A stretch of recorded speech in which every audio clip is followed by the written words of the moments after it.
Hey guys, welcome to Capital Cosm, and in today we are going to talk about uranium. What exactly is going on in the uranium space? I mean, is there anything going on in the uranium space? I mean, the price has been kind of moving sideways for a year now, and everyone's telling me, the bull market is one and done. I mean, we should have just all cashed out in late 2021 and just I mean, what am I going to talk? I mean, I guess thanks for stopping by, guys. I mean, I really got nothing. What's this? Oh, this is a tweet from Antonio from Resource Talks, and this comes from Cameco's Q1 earnings call. And what's interesting here, actually, is Cameco has about 32 million pounds of capacity of its Tier 1 license capacity. And 2024... Oh, okay. 2024. So MacArthur River can supply 12.6 million pounds. Cigar Lake can supply 9.8 million pounds. And assuming Inkai follows through with the same capacity from 2023, that's 4.2 million pounds. So that amounts to about 26 million pounds of capacity. So why is this interesting? Because Cameco's books are getting filled up, guys. And if year over year, we're seeing an increase in demand for uranium. These books aren't going to take long to fill up. Now, granted, this is Tier 1 capacity, but once they run out of that Tier 1 capacity, the Tier 2 stuff is a lot more costly and expensive to pull out of the mines. So, and some interesting stuff going on in the mines. Is there anything else that we could point to? I mean, is there anything else in the uranium world? Oh, projected supply and demand. Okay, so interesting. So in 2015, this is the classic supply and demand imbalance, but this really kind of puts it, brings it to light. So in 2015, supply vastly exceeded demand, as we can see here. 206 million pounds of uranium supply on the market, with 152 million pounds of demand. Now in 2022, while we only had 133 million pounds of existing mines and 34 million pounds of additional secondary supplies having to get on the market to meet this exceedingly high 167 million pound demand. So demand went from 152 to 167, and supply went from 206 to 167. So fast forward to 2035. In 2035, we're expecting to see 240 million pounds of demand. Now, by 2035, we only anticipate having 128 million pounds in terms of capacity from existing mines and 16 million pounds of capacity coming from secondary supplies. So we're going to get an extra 96 million pounds from somewhere by 2035. And this is a very conservative number, I would say, because I highly doubt that it's because it wouldn't be taken into account any of the financialized demand on the market vis-a-vis spot or any of these uranium trust vehicles that are currently out there. So we're continuing to build out this huge gap between supply and demand. And as we saw in the previous slide, Cameco is rapidly filling up their books. They're the who Cameco is. They're the biggest, or one of the biggest, uranium producers in the world, second only to Kazatomprom. So speaking of Kazatomprom from John Quakes, this tweet. Kazatomprom struck a deal, or is pending a deal, with China. China, which amounts to a $1.8 billion deal, accounting for over 36 million pounds of uranium a year. So this 23,000 tons of uranium, which is equivalent to 36 million pounds, is equal to the annual production of Kazatomprom. Now, that's roughly double the annual production of what? So, annual production of Kazatomprom.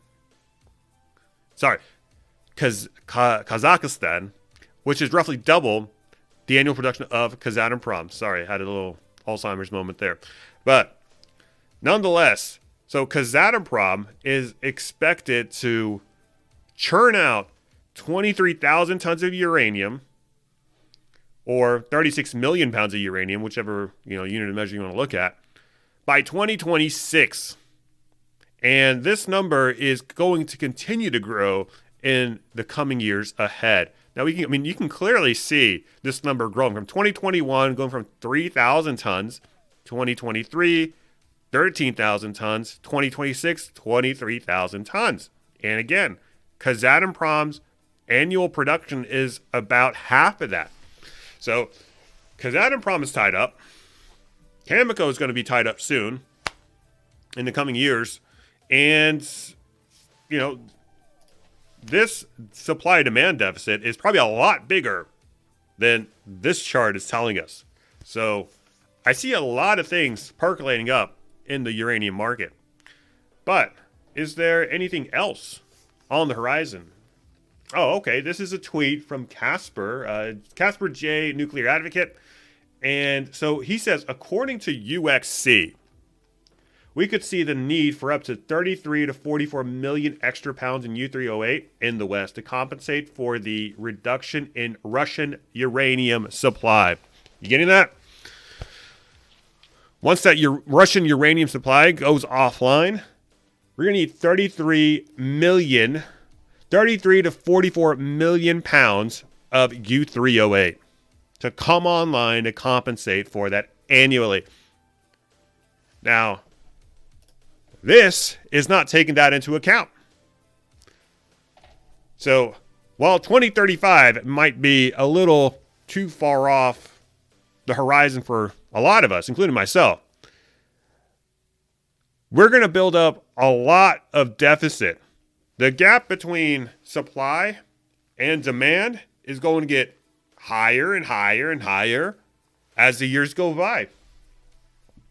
So, contrary to what a lot of the naysayers may say, a lot of the people that may have been shaken out, there's actually a lot to look forward to in the uranium space. And actually, I see it now as a more holistically contrarian trade now. These things have gotten very, very cheap in the process. And why do I say that? Well, I'm going to take you back to this Fear and Greed Index. This is the URNM Fear and Greed Index. I built it myself through a Python script. And this is where we're at now. We're currently sitting at 33 on the Fear and Greed Index. So we're in fear territory still. Why is fear bullish? Well, anytime we have intense greed like we did here, this blue line went down. This blue line is your URNM share price. Or when we had intense greed here, maximum greed, this share price also went down. Anytime you have this huge, overwhelming greed, it'll inevitably drive the price down, and vice versa.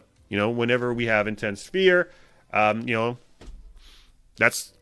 your calling card that it might be time to buy. Nothing in this video is financial advice. I'm not a financial advisor. Do what you will with your own money. It's not my business. But that's essentially where we are today. We're still in fear territory. Which is good news. We're shaking out a lot of these Johnny-come-latelys. No offense to you, Johnny-come-latelys. I mean, I'm pretty much a Johnny-come-lately in the uranium space. I've only been here since 2020, mid-2020. It's been about 2.5 years now. I'm not like one of these long-term holders like Fabi and some of these other people. But nonetheless, let's kind of wrap things up here by looking at the uranium spot price. So this is the uranium spot price on the monthly candlesticks. And why the monthlies? The monthlies come with higher confirmation. So if you see a breakout on the monthlies, that's a more significant breakout than you would see on the weeklies and the dailies. And what do we see for the month of April? This is a strong closing to the month of April. We you clearly broke out of this accumulation trend when it comes to the spot price. And, we're sitting at 52.10. So even those people that say, oh, well, we're just been moving sideways and the thing's been dead. And, where's all this uranium coming from on the market? How is it being supplied to meet the demand? Listen, look. I mean, you see this clear trend line to the upside, this support line. So we're not going to have these rapid spikes, or never say never, but I don't anticipate having these huge pronounced spikes like we saw in 2021 and early 2022. Just because SPUT was heavily involved in the market during both of those times. Now, SPUT has been, like we looked at in the prior episode, has been absent.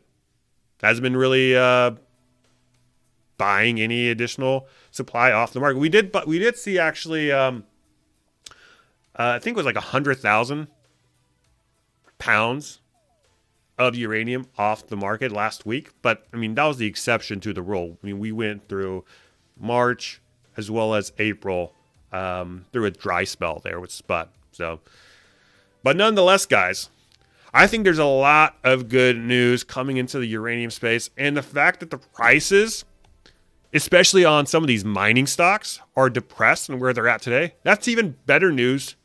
Get in on the deals. I mean, I'm not telling you what to do. That's what I would do. Okay.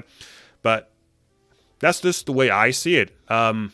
So if you enjoy this kind of content, hit the subscribe button, hit the like button. If you enjoyed it as well, leave me a comment below. Let me know. Are you, does this kind of make you bullish? Do you think that this only kind of, portends to the long-term view? Are you, have you kind of given up on the uranium space for the next year or so and hoping to jump back in? Or are you going to stick through it, and ride through all these ups and downs? Because that's what a lot of people, that's what a lot of these successful traders did in prior bull markets. You don't really hear much or many tales of, people trading in and out of stocks and, timing the market. In my opinion, that's a fool's errand. But with that said, I will see you in the next video. Bye.